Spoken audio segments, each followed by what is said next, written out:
Hello दोस्तों, welcome back. और आज का जो टॉपिक रहने वाला है वो है आपका केमिकल रिएक्शन। क्या रीज़न है कि केमिकल रिएक्शन होती है, क्या ऐसे चांसेस हो सकते हैं कि केमिकल रिएक्शन ना हो, कितनी तरह की केमिकल रिएक्शन आपके पास है। कॉन्सेप्चुअली इन सब चीज़ों को हम वन बाय वन समझने वाले हैं थ्रू दिस वीडियो। इनमें क्वेश्चन कैसे बन सकते हैं, आपको एक रिएक्शन दे दी जाएगी और आपसे कहा जाएगा ये किस टाइप की रिएक्शन है। तो उन तरह की चीज़ों को भी हम यहाँ पर डिस्कस करने वाले हैं। फिर आपको आने वाला है न्यूट्रलाइजेशन रिएक्शन, पीपीटी रिएक्शन, ये किस पर्टिकुलर टाइप की रिएक्शंस हैं, इन सब चीज़ों को समझने वाले हैं इस पर्टिकुलर वीडियो में। तो आइए स्टार्ट करते हैं with chemical reaction. Chemical reaction समझने से पहले आपको समझना पड़ेगा केमिकल इक्वेशन क्या होती है। देखिए, chemical equation is a symbolic representation of a chemical reaction. जब आप किसी केमिकल रिएक्शन को सिंबल के फॉर्म में लिख देते हो उसको आप कह देते हो केमिकल इक्वेशन। ठीक है, जैसे मैंने आपको कह दिया reaction of hydrogen with chlorine. तो अगर आप किसी केमिकल इक्वेशन बनाना चाहते हो तो कैसे बनेगी, H2 plus Cl2 will give you twice HCl।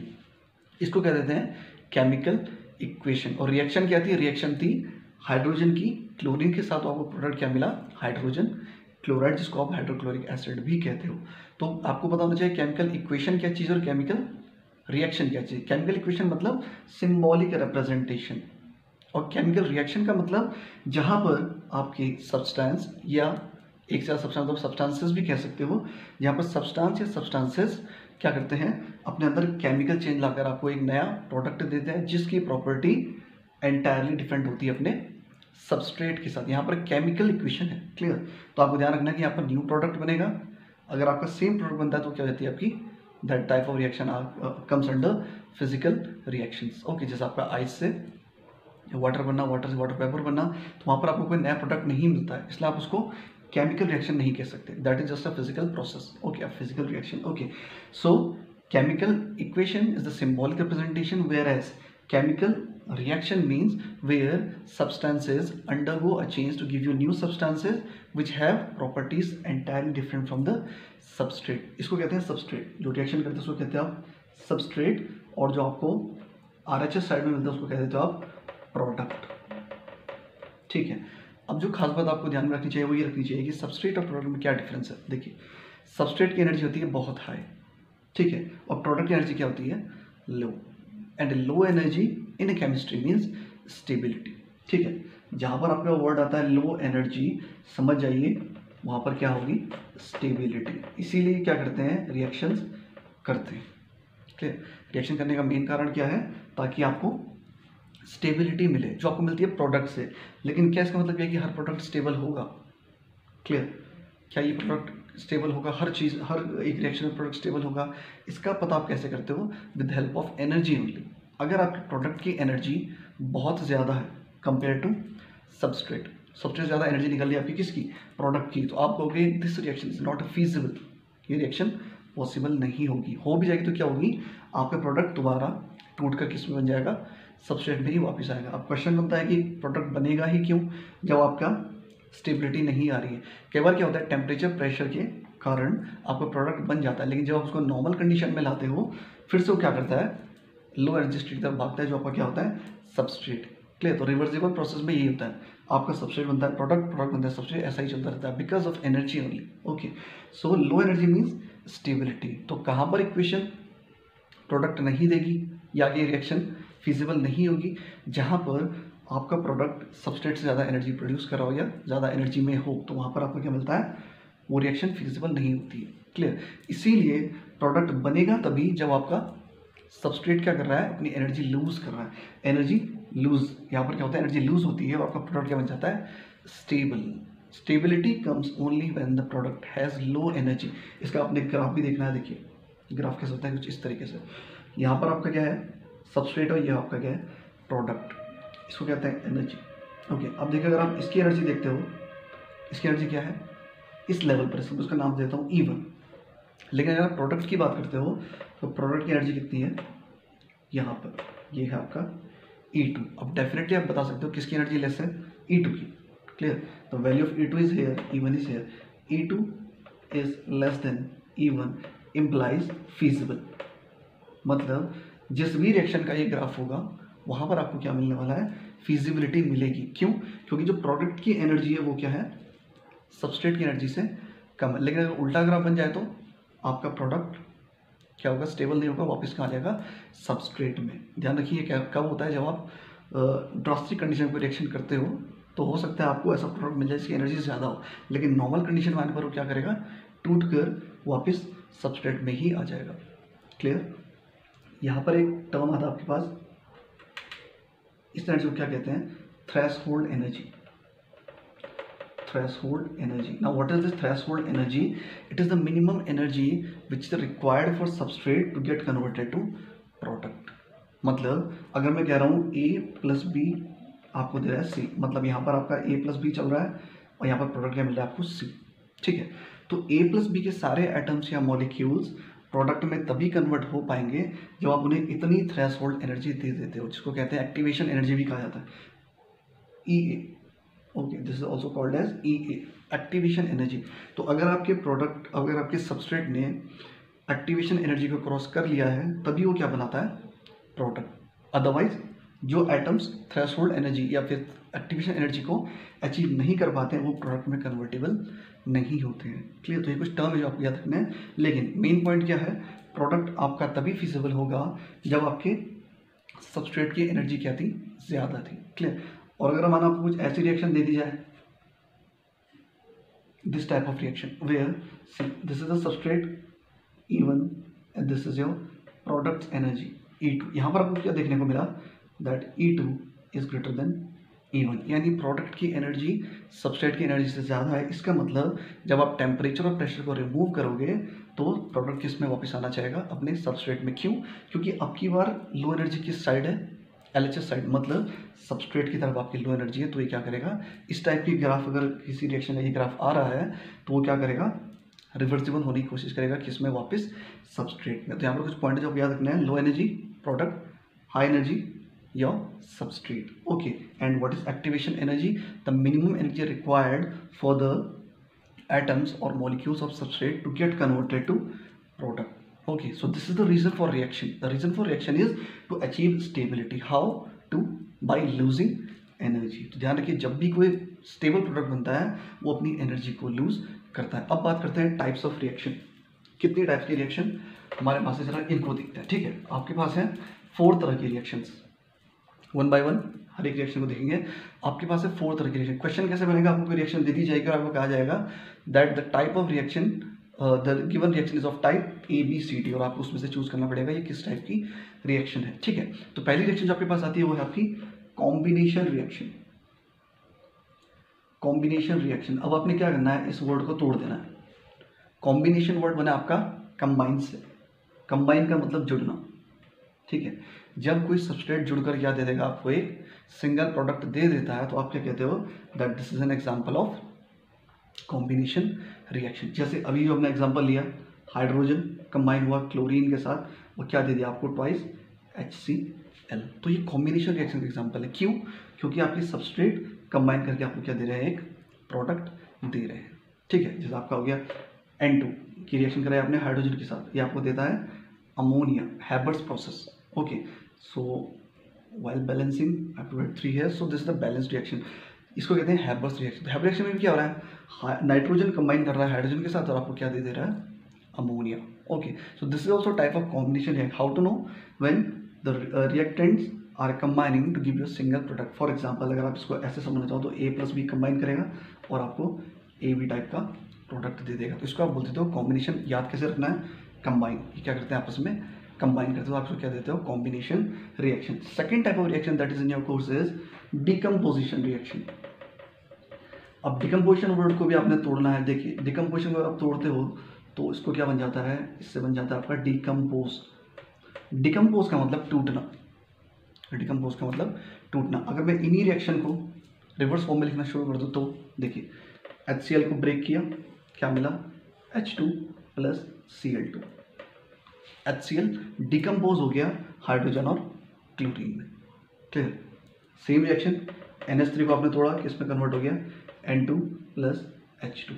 Okay, तो NH3 डिकम्पोज हुआ, यहाँ पर N2 + 3H2 कंबाइन हुआ आपको देने के लिए अमोनिया। तो यह कॉम्बिनेशन रिएक्शन, यहाँ पर अमोनिया डिकम्पोज हुआ नाइट्रोजन और हाइड्रोजन में, तो आप इसको कह देते हो डिकम्पोजिशन रिएक्शन। बहुत ईजी है, डिकम्पोजिशन का मतलब आपको डिकम्पोज वर्ड याद रखना है, कॉम्बिनेशन में आपको कंबाइन वर्ड याद रखना है।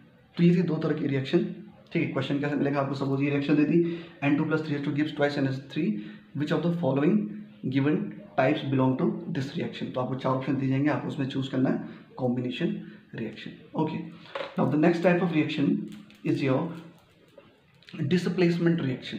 अब डिस्प्लेसमेंट रिएक्शन के लिए आपको एक सीरीज याद रखनी पड़ेगी जिससे पता चलेगा कि ये रिएक्शन फिजिबल है भी या नहीं, जिसको कहते हो आप activity series.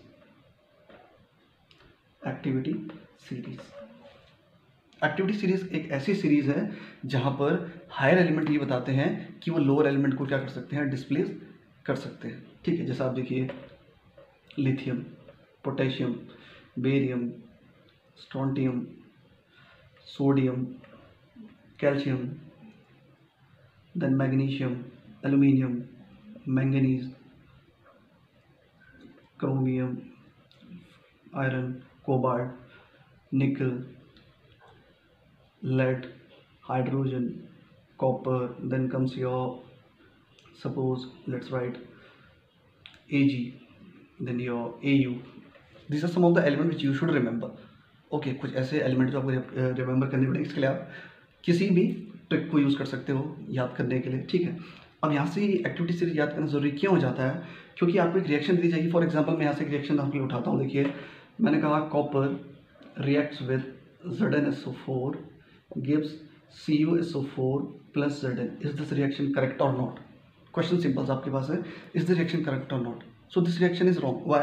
See, here the copper is displacing zinc. According to the reaction, copper is displacing zinc. Now check the activity series. Where does copper lies? Copper is here. Okay, and where is zinc? Zinc is above copper. Zinc is above copper. इसका मतलब zinc in सब को displace कर सकता है, लेकिन ये इसको डिस्प्लेस नहीं कर सकते। फॉर एग्जांपल देखिए मैं कह रहा हूँ पोटेशियम, तो पोटेशियम इन सब को डिस्प्लेस कर सकता है क्योंकि इसकी जो पोजीशन है वो हायर है। तो इस रिएक्शन के अकॉर्डिंग ये कहना चाह रहा है, अगर आप इस रिएक्शन को देखोगे इसका मतलब ये है कि कॉपर कैन डिस्प्लेस Zn। इस रिएक्शन का मतलब ये है कि कॉपर कैन डिस्प्लेस Zn। तो ये रिएक्शन क्या हो जाएगी, नॉट फीजिबल। क्यों? क्योंकि कॉपर जिंक को डिस्प्लेस नहीं कर सकता, क्योंकि कॉपर क्या है, एक्टिविटी सीरीज में जिंक से काफ़ी नीचे आता है। तो इसलिए आपको डिस्प्लेसमेंट रिएक्शन के लिए एक्टिविटी सीरीज आना ज़रूरी है, क्योंकि इस पर क्वेश्चन यही बन सकता है that is this reaction feasible और नॉट। ओके, तो फीजिबल कैसे पता चलेगा, जब आपको ये पता होगा कि उसकी पोजीशन क्या है।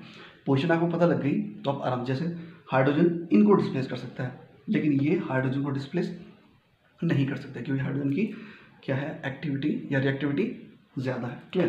तो एक्टिविटी सीरीज आपको आनी चाहिए। अब देखिए डिस्प्लेसमेंट रिएक्शन होती क्या है, एक है डिस्प्लेसमेंट, एक है डबल डिस्प्लेसमेंट। तो पहले पढ़ते हैं डिस्प्लेसमेंट को। Displacement reaction, by default every displacement reaction is a single displacement reaction. ठीक है, बाय डिफॉल्ट अगर आपको डबल नहीं दिया है तो आपको समझना है कि क्या है, सिंगल डिस्प्लेसमेंट है। कैसे, ये एग्जांपल देखते हैं। Suppose copper sulphate reacted with zinc. Now zinc has a higher position then copper, so what it will do, it will make ZnSO4 plus Cu। अब आप देखिए कितने डिस्प्लेसमेंट हुए, एक ही डिस्प्लेसमेंट हुआ, जिंक ने कॉपर को डिस्प्लेस किया, केवल एक ही डिस्प्लेसमेंट हुआ। तो इसको हम कह देते हैं सिंपल आपकी डिस्प्लेसमेंट रिएक्शन। एग्जांपल आप कितने भी निकाल सकते हो बेस्ड ऑन एक्टिविटी सीरीज, लेकिन ध्यान रखने वाली बात क्या है कि डिस्प्लेसमेंट रिएक्शन वो रिएक्शन होती है जहां पर केवल एक ही बार डिस्प्लेसमेंट होता है। देखिए एक ही बार यहाँ पर क्या हुआ, डिस्प्लेसमेंट हुआ। ठीक है, अब बात करते हैं double displacement. Double displacement reaction, and under this we will study neutralization and your PPT reaction. क्योंकि आपको ये ध्यान रखना है कि जितनी भी आपकी न्यूट्रलाइजेशन रिएक्शंस हैं और जितनी भी आपकी प्रेसिपिटेशन रिएक्शन है वो सारी क्या है, डबल डिस्प्लेसमेंट रिएक्शन की कैटेगरी में ही आती है। फॉर एग्जांपल देखिए सिंपलेस्ट रिएक्शन जो आपने पढ़ी है न्यूट्रलाइजेशन की वो है HCl reacts with NaOH and gives you NaCl plus H2O। इसको आप कह देते हो न्यूट्रलाइजेशन रिएक्शन। पहले समझिए न्यूट्रलाइजेशन क्यों कहा। न्यूट्रलाइजेशन इसलिए कहा क्योंकि जो आपका सबस्ट्रेट था वो एसिडिक था और दूसरा आपका बेसिक था। क्लियर? मतलब अब या तो ये प्रोडक्ट होना चाहिए एसिडिक क्योंकि आपने एसिड यूज़ करा है, या तो होना चाहिए बेसिक क्योंकि आपने बेस भी यूज़ करा है। लेकिन जो आपको प्रोडक्ट मिल रहा है वो ना तो एसिडिक है ना बेसिक है, मतलब न्यूट्रलाइज हो गया। एसिड का इफेक्ट न्यूट्रलाइज कर दिया गया है किसके द्वारा, बेसिस के द्वारा। क्लियर, बेसिक प्रॉपर्टी आपको याद रखनी है, HCl sour in taste, NaOH base are bitter in taste. ठीक है, ये आपके खट्टे होते हैं, ये आपके कड़वे होते हैं। Clear, alkaline also comes under base only. Okay, alkaline also है बिटर टेस्ट। तो यहाँ पर इसको न्यूट्रलाइजेशन रिएक्शन इसलिए कहा गया क्योंकि ना तो इसमें एसिडिक कंटेंट आ रहा है, ना तो इसमें बेसिक कंटेंट आ रहा है। तो जब दोनों का कंटेंट क्या हो गया, खत्म हो गया, मतलब एक दूसरे ने क्या कर दिया, न्यूट्रलाइज कर दिया, एक दूसरे के इफेक्ट को न्यूट्रलाइज कर दिया। आप इसको क्या कह देते हो, न्यूट्रलाइजेशन रिएक्शन। और ध्यान रखिए, हर न्यूट्रलाइजेशन रिएक्शन अपने में एक डबल डिस्प्लेसमेंट रिएक्शन है। क्यों, देखिए अगर आप इस प्रोडक्ट को देख पा रहे हैं क्लैरिटी के साथ, तो आपको समझ में आ रहा होगी यहाँ पर OH जो था उसकी जगह किसने ले ली, Cl ने। ठीक है, और यहाँ पर जो H था इसकी जगह किसने ले ली, Na ने। कितने डिस्प्लेसमेंट हुए, डिस्प्लेसमेंट नंबर 1, डिस्प्लेसमेंट नंबर 2, और 2 को हम कह देते हैं डबल, 2 को हम कह देते हैं डबल। ठीक है, तो यहाँ पर क्योंकि दो तरह के डिस्प्लेसमेंट है तो हम इसको क्या कह देते हैं, डबल डिस्प्लेसमेंट रिएक्शन। क्वेश्चन आपको सिंपली मिल सकता है that neutralisation reaction is an example of, आपको 4 टाइप की रिएक्शन दे दी जाएगी और आपको किस में मार्क करना है, डबल डिस्प्लेसमेंट रिएक्शन में। हर न्यूट्रलाइजेशन रिएक्शन अपने में क्या है, एक डबल डिस्प्लेसमेंट रिएक्शन है। क्यों, क्योंकि यहाँ पर 2 डिस्प्लेसमेंट होते हैं। फिर मैंने कहा एक और एग्जांपल है PPT रिएक्शन, प्रेसिपिटेशन रिएक्शन। अब प्रेसिपिटेशन रिएक्शन जाने से पहले आपको ये ध्यान रखना है कि प्रेसिपिटेट होता क्या है। कई बार आपने क्या किया होगा, जब आप प्रोडक्ट बनाते हो तो रिएक्शन कराने के बाद जैसे ही A का B के साथ रिएक्शन हो गया, आपको एक प्रोडक्ट ऐसा मिल जाता है जो क्या होता है, इनसॉल्युबल सॉलिड। आपको एक इनसॉल्युबल सॉलिड मिल जाता है। ये बिल्कुल ऐसा होता है जैसा आपका दही में जो व्हाइट पार्ट होता है, बिल्कुल वैसा ही आपको क्या मिल जाता है, इनसॉल्युबल सॉलिड मिल जाता है। क्लियर, उसको भले आप सॉल्युबल कर सकते हो, लेकिन एक एग्जांपल के तौर पे बता रहा हूँ कि आपको इस तरह का प्रोडक्ट मिल जाता है। तो जहाँ पर रिएक्शन का प्रोडक्ट एक इनसॉल्युबल सॉलिड आपको मिल जाता है, उस तरह की रिएक्शन में आप क्या कह देते हो, precipitation reaction, that is PPT reaction. ठीक है, एग्जाम्पल लेते हैं। देखिए सपोज रिएक्शन कराता हूँ मैं AgNO3 के NaCl के साथ, ये PPT रिएक्शन है। ठीक है, AgNO3 silver nitrate is reacting with sodium chloride, common salt, table salt. Okay, then what it gives you AgCl plus NaNO3। Precipitation reaction की खास बात क्या होगी, आपको जब इस तरह की रिएक्शन दी जाती है तो एक एरो होता है डाउनवर्ड, इस तरीके का डाउनवर्ड एरो। ये क्या इंडिकेट कर रहा है कि solid, insoluble solid is there, that indicates that there is an insoluble solid. और कई बार आपको रिएक्शन में ये एरो भी मिल जाता है, इसका मतलब एस्केप कर गया। और ये किसके लिए होता है, ये होता है आपका गैसेस के लिए। ठीक है, सारी गैसेस के लिए आपके पास क्या होता है, इस तरह का सिंबल होता है। तो जहाँ पर आपका डाउनवर्ड एरो हो वहाँ पर है आपकी PPT रिएक्शन। अब मैंने कहा हर PPT रिएक्शन अपने में क्या है, एक डबल डिस्प्लेसमेंट रिएक्शन है। कैसे देखिए, अगर आप इसमें देखें तो आप देखोगे NO3 की जगह कौन आ गया, Cl, Ag की जगह कौन आ गया, Na। कितने डिस्प्लेसमेंट हुए, डिस्प्लेसमेंट नंबर 1, डिस्प्लेसमेंट नंबर 2, यानी ये क्या हो गया, double displacement reaction. So another question for you is PPT reaction comes under what type of reaction, PPT reaction also comes under your double displacement reaction. By default अगर आपको double word नहीं दिया गया है, इसका मतलब वहाँ पर सिंगल डिस्प्लेसमेंट होगा। और किस पे बेस्ड होगा आपका, जैसा आपका एक्टिविटी सीरीज में कोई मेटल किसी को डिस्प्लेस कर रहा है एक बार उसके कंपाउंड से, क्यों कर रहा होगा, क्योंकि उसकी जो पोजीशन होगी वो हायर होगी compare to that element which is element of metal which is being displaced from there. Okay, that you have to keep in your mind. So there are only 4 type of reactions. One is your combination जहाँ पर combine होता है, decomposition जहाँ पर decompose होता है, फिर आपका सिंगल डिस्प्लेसमेंट और फिर आपका double displacement reaction. So these are the 4 types of reaction which are in your course. Okay, इसके बाद आपके पास आ जाता है ऑक्सीडेशन और रिडक्शन। अब ऑक्सीडेशन रिडक्शन को एक इजी वे में आपको बता दूंगा, ठीक है, लेकिन आपको क्या करना है, एक लिंक को पकड़ के रखना है। वो लिंक क्या है, ऑक्सीडेशन का ऑक्सीजन। अगर आपने ऑक्सीडेशन का ऑक्सीजन वर्ड, अगर आप इस लिंक को कैच कर लेते हो, फिर आपको ऑक्सीडेशन रिडक्शन बताने में ज़्यादा दिक्कत नहीं होने वाली। देखिए मैं कह रहा हूँ ऑक्सीडेशन में आपको याद रखना है क्या, ओ को याद रखिए, ओ एटम को याद रखिए। किसी रिएक्शन में आपको ओ एटम हो सकता है, 2 हो, 3 हो, लेकिन फिलहाल याद रखने के लिए आपको क्या रखना है, ऑक्सीडेशन में ओ को याद रखना है। मतलब जहाँ पर ऑक्सीजन का एडिशन हो वहाँ पर आप क्या कह दोगे कि ऑक्सीडेशन हुआ है, मतलब यहाँ पर क्या होगा आपका प्लस ओ होने वाला है किसी भी कंपाउंड में, किसी भी रिएक्शन में, ठीक है। अब आपको क्या रखना है, ओ के साथ याद रखना है एच को, ओ का अपोजिट एच, जैसा ओ होगा उसको उल्टा एच हो जाएगा, ठीक है। जैसे मैंने कहा oxidation is addition of oxygen, plus का मतलब एडिशन ऑफ, और उल्टा सोचिए एच के बारे में क्या होगा, माइनस एच, यानी रिमूवल ऑफ ऑक्सीजन। ध्यान से समझिए, ऑक्सीडेशन में आपको याद रखना है ओ यानी एडिशन ऑफ ओ, और उल्टा किसका कर देना है, हाइड्रोजन का। हाइड्रोजन, अगर हाइड्रोजन प्लस होता तो हम क्या करते हैं, माइनस ओ करते हैं, लेकिन यहाँ पर ऑक्सीडेशन की बात हम फिलहाल कर रहे हैं, तो ऑक्सीडेशन में आप क्या करोगे, प्लस ओ करोगे, इसका मतलब माइनस एच करोगे। तो यहाँ पर हम क्या कह सकते हैं, oxidation is a process in which oxygen is added, और oxidation is a process in which hydrogen is removed, minus का मतलब रिमूव करना हो। अगर आप इसको फर्दर डिटेल में जानना चाहते हो तो आपको पता होना चाहिए कि ऑक्सीजन क्या है, इलेक्ट्रोनेगेटिव या इलेक्ट्रोपॉजिटिव। ऑक्सीजन इज इलेक्ट्रोनेगेटिव, तो आप ओ को रिप्लेस कर सकते हो इलेक्ट्रोनेगेटिव से, इलेक्ट्रोनेगेटिव एलिमेंट। लिंक आपका यही है, ओ अगर आपने याद रख लिया तो ये तो आपको क्या करना है, थोड़ा दिमाग लगाकर सॉल्व हो जाएगा। देखिए अब एच को मैं लिख सकता हूँ इलेक्ट्रोपॉजिटिव, ठीक है, मोस्टली हम इलेक्ट्रोपॉजिटिव एलिमेंट लेते हैं एच को, ठीक है। हेलोजन की बात नहीं कर रहे, हेलोजन में क्या होगा, इलेक्ट्रोनेगेटिव होगा।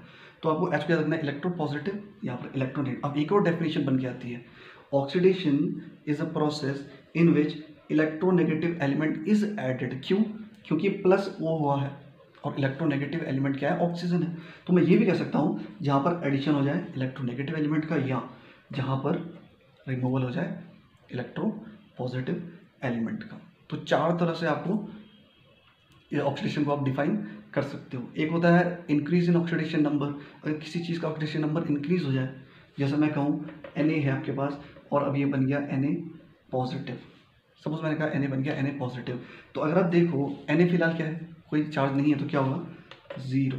अब क्या हो गया, +1। अब देखिए जीरो से क्या हो गया, +1, यानी ऑक्सीडेशन नंबर इंक्रीज हुआ है। तो increase in oxidation number is also called as oxidation. तो 5 डेफिनेशन आपको कम से कम आनी ही चाहिए ताकि आप रिएक्शन में बता सको कि कौन सा एलिमेंट यहाँ पर ऑक्सीडाइज हुआ है या कौन सा एलिमेंट आपका, कौन सा कंपाउंड आपका रिडक्शन प्रोसेस में गया है, ठीक है। अब देखिए ऑक्सीडेशन क्लियर हुआ, अब बात करते हैं रिडक्शन की। अगर आपको ऑक्सीडेशन याद हो गया तो रिडक्शन में क्या करना है, आपने उसका उल्टा कर देना है। जैसे मैंने कहा प्लस ओ, तो मैं यहाँ पे क्या कर दूंगा, माइनस ओ। यहाँ पर माइनस एच था तो यहाँ पे क्या कर दूंगा, प्लस एच। मतलब ऐसी रिएक्शन जहाँ पर ऑक्सीजन का रिमूवल होता है उसे रिडक्शन कहते हैं, या ऐसी रिएक्शन जहाँ पर हाइड्रोजन का एडिशन होता है उसे भी रिडक्शन ही कहते हैं। और इसका भी आपको उल्टा करना है, यहाँ पर था प्लस इलेक्ट्रोनेगेटिव एलिमेंट, क्यों, क्योंकि ऑक्सीजन क्या इलेक्ट्रोनेगेटिव एलिमेंट है, लेकिन अब की बार क्या आ गया, माइनस। तो आप क्या कहोगे, reduction can be defined as a process in which electronegative element is removed, minus का मतलब रिमूव, प्लस एच का मतलब एच है इलेक्ट्रोपॉजिटिव एलिमेंट, तो reduction is a process in which electropositive element is added, and on the basis of oxidation number also you can say just do the reverse of it। इसका reverse आप कर लीजिए, मतलब ऐसी process जहाँ पर oxidation number क्या हो, रिड्यूस हो जाए, कम हो जाए, ठीक है।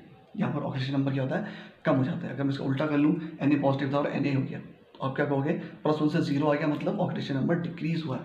तो इस तरीके से भी आप किसी रिएक्शन को बता सकते हो कि यहाँ पर ऑक्सीडेशन हुआ या रिडक्शन हुआ। एक एग्जाम्पल डिस्कस करते हैं ताकि आपको जो हमने ये सीखा है इसमें आपको क्लैरिटी मिल जाएगी, इसको यूज़ कैसे करना है। देखिए एक एग्जांपल लेते हैं आपका on the basis of activity series ही ले लेते हैं। सपोज मेरे पास है कॉपर ऑक्साइड और रिएक्शन करा दी इसकी जिंक के साथ, मुझे मिल गया जिंक ऑक्साइड प्लस कॉपर, ठीक है। आपको पूछा गया, सपोज एग्जाम्पल है, आपसे पूछा गया है कि कॉपर ऑक्साइड ऑक्सीडेशन में गया है या रिडक्शन में गया है। तो आपने देखना है कि कॉपर ऑक्साइड पहले कैसे है, पहले CuO है, अब क्या रह गया, Cu। आपने क्या करना है, इसको अलग से सेलेक्ट कर लेना है, मतलब CuO अब बन चुका है Cu, और Zn क्या बन चुका है, Zn बन चुका है ZnO, ठीक है। क्वेश्चन आपके लिए क्या है, विच of the following has underwent reduction. Suppose question ये है कि यहाँ पर रिडक्शन में कौन गया, ठीक है। सपोज ये क्वेश्चन आपके पास रिडक्शन में कौन गया, तो आपने क्या करना है, आपने दोनों को क्या कर लिया, साइड कर लिया, ठीक है। बाद में तो आप क्या करोगे, अभी तो मैं इस तरीके से बता रहा हूँ ताकि आप धीरे धीरे इसको समझो। जब एक बार समझ जाओगे तो आपको ऐसे पार्टीशन करने की जरूरत नहीं है, आप रिएक्शन देख के ही बता दोगे, ठीक है। तो समझने के लिए यहाँ पर क्या कर दिया हमने, इसको अलग अलग कर लिया। कॉपर ऑक्साइड बना है कॉपर, अब देखिए ऑक्सीजन का एडिशन हो या रिमूवल है, क्योंकि यहाँ पर हाइड्रोजन तो है नहीं, ऑक्सीजन के टर्म्स में बात करेंगे। तो पहले एक ऑक्सीजन थी, अब ऑक्सीजन नहीं है, यहाँ पर नहीं है, मतलब यहाँ पर क्या हुआ है -O। और जिंक के पास ऑक्सीजन नहीं थी लेकिन अब है, मतलब क्या हुआ है +O। ठीक है, तो मैं कहूँगा copper oxide is reduced to copper, sorry is, हाँ yes, reduce to copper. Reduce to क्यों कहा, क्योंकि -O, अभी इससे पहले जो हमने लिखा था, क्या लिखा था, -O इम्प्लाइज रिडक्शन प्रोसेस। ठीक है, और +O के लिए क्या लिखा था, +O इम्प्लाइज ऑक्सीडेशन प्रोसेस। तो मैं क्या कहूँगा, मैं कहूँगा copper oxide is reduced whereas zinc is oxidised. Zinc oxidised क्यों कहा, जिंक पहले बिना ऑक्सीजन के था, अब क्या हो गया, ऑक्सीजन ऐड हो चुकी है, तो मैं कहूँगा zinc is oxidised to zinc oxide. In this way you can say which one is undergoing oxidation और रिडक्शन। ठीक है, जब आप इसमें काफ़ी क्वेश्चन प्रैक्टिस कर लोगे फिर तो आप रिएक्शन देख के बता दोगे। जैसे अगर आपने काफ़ी प्रैक्टिस कर ली तो आप यहीं पे देख लोगे कॉपर ऑक्साइड क्या बन गया, कॉपर, तो आप कहोगे इसमें क्या हो गया, रिडक्शन हुआ है। ठीक है, और यहाँ पर क्या हो गया, ऑक्सीडेशन हुआ है, क्योंकि जिंक बन गया जिंक ऑक्साइड। ठीक है, सपोज आपके पास है AXH3 + Y और इसने आपको दे दिया AXH2।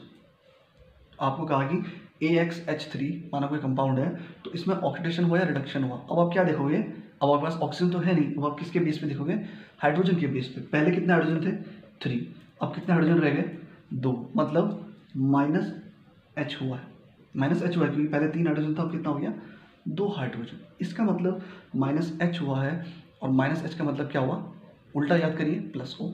-H का मतलब +O, यानी ये कौन सी प्रोसेस में गया, oxidation. It means AXH3 is oxidized to AXH2। Okay, in this way also you can see. तो आपको ध्यान रखना है +O का लिंक आपका +O ही है, ऑक्सीडेशन का +O।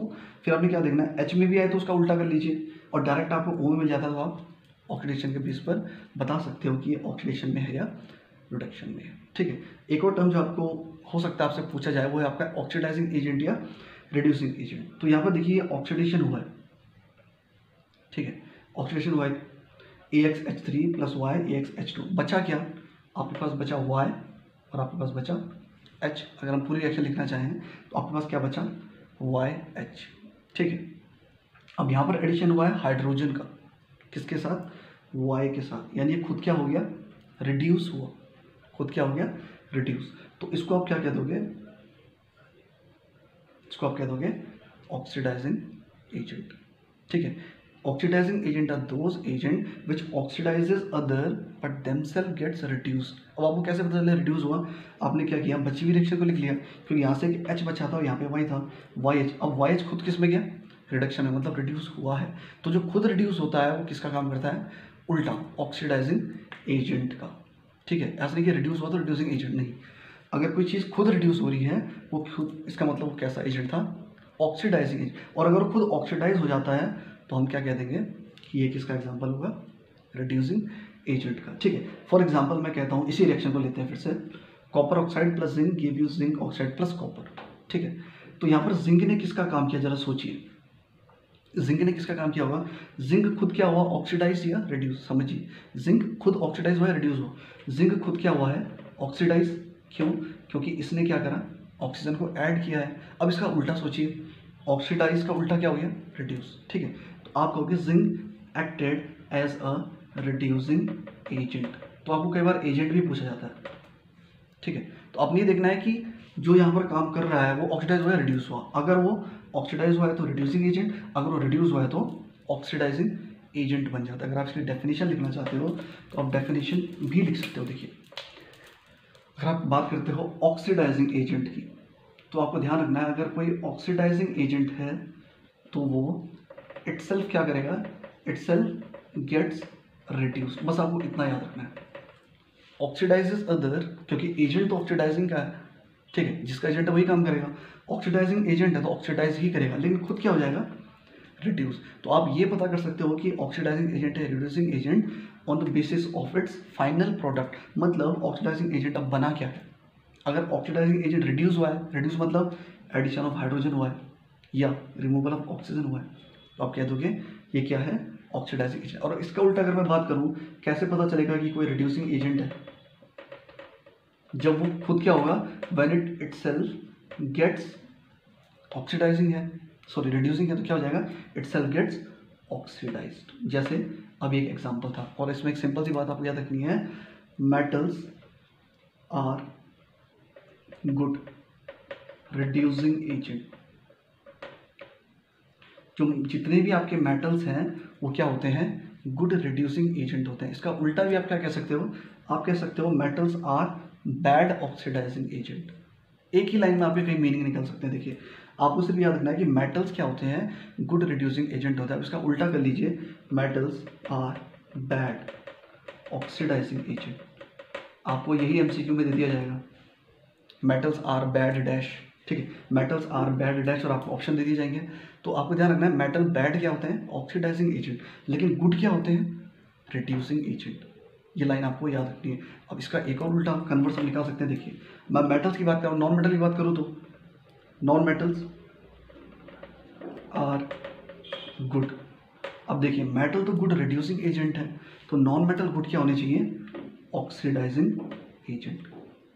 इस पर भी आपको क्वेश्चन हो सकते हैं, ठीक है। अब इसका उल्टा भी आप कर सकते हो, non metals are bad reducing agent, ठीक है। तो ऑक्सीडेशन और रिडक्शन प्रोसेसेस में ये एक बहुत इंपॉर्टेंट पार्ट बन जाता है, जहाँ पर आपको ऑक्सीडाइजिंग एजेंट और कई बार आपको रिड्यूसिंग एजेंट रिएक्शन के बेस पे पूछ लिया जाता है। और आपको सिर्फ क्या देखना है, आपको देखना है कि जिसकी बात की जा रही है वो ऑक्सीडाइज हुआ है या रिड्यूस हुआ है। रिड्यूस हुआ है तो ऑक्सीडाइजिंग एजेंट, ऑक्सीडाइज हुआ है तो रिड्यूसिंग एजेंट, ठीक है। So in today's video we discussed about chemical equation, chemical reaction, types of chemical reaction, how to identify them, okay, what is oxidation process, reduction process, and at last we discussed about what are oxidizing agent and what are reducing agent, and how to identify oxidizing agent and reducing agent. I hope these points are clear to you. Okay, till then keep growing, keep studying, and best of luck for your examination. Thank you.